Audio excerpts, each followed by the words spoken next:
ইকবাল হাসান মাহমুদ টুকু একটা নাস্তিক এবং ইসলাম বিদ্বেষী, আপাতমস্তক ইসলাম বিদ্বেষী। বিদ্যুৎ, জ্বালানি ও খনিজ সম্পদ মন্ত্রী ইকবাল হাসান মাহমুদ টুকুকে নাস্তিক ও ইসলাম বিদ্বেষী বলার অভিযোগে জামায়াতে ইসলামীর সংসদ সদস্য মুফতি আমির হামজার বিরুদ্ধে গ্রেফতারি পরোয়ানা জারি করেছে আদালত।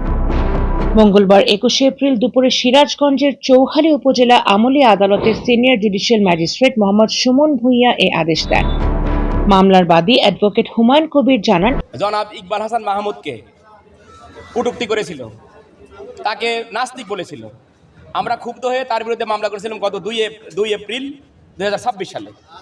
২ এপ্রিল মাননীয় আদালত তাকে হাজির হওয়ার জন্য সমনের আদেশ দেন এবং সমনের তারিখ আজকে ছিল। উনি হাজির হন নাই।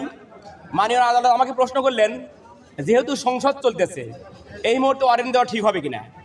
আমি বললাম, সংসদ চলার কারণে ওয়ারেন্ট দেওয়াতে কোনো বাধা নাই। সংসদ চলবে, পুলিশকে আমরা গ্রেপ্তারি পরোয়ানা দিবেন আপনি। পুলিশ যদি মনে করে তাকে সংসদের স্পিকারের অনুমতি নিয়ে গ্রেপ্তার করতে হবে, করবে, কিন্তু ওয়ারেন্ট দেওয়াতে কোনো বাধা নাই।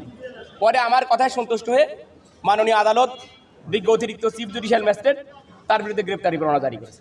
ইকবাল হাসান মাহমুদ টুকুকে নাস্তিক বলে কটূক্তি করায় ক্ষুব্ধ হয়ে তিনি মামলা দায়ের করেন।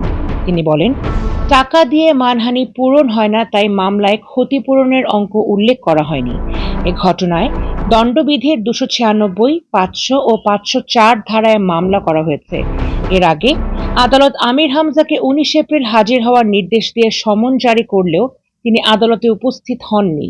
ফলে আদালত তার বিরুদ্ধে গ্রেফতারি পরোয়ানা জারি করেন।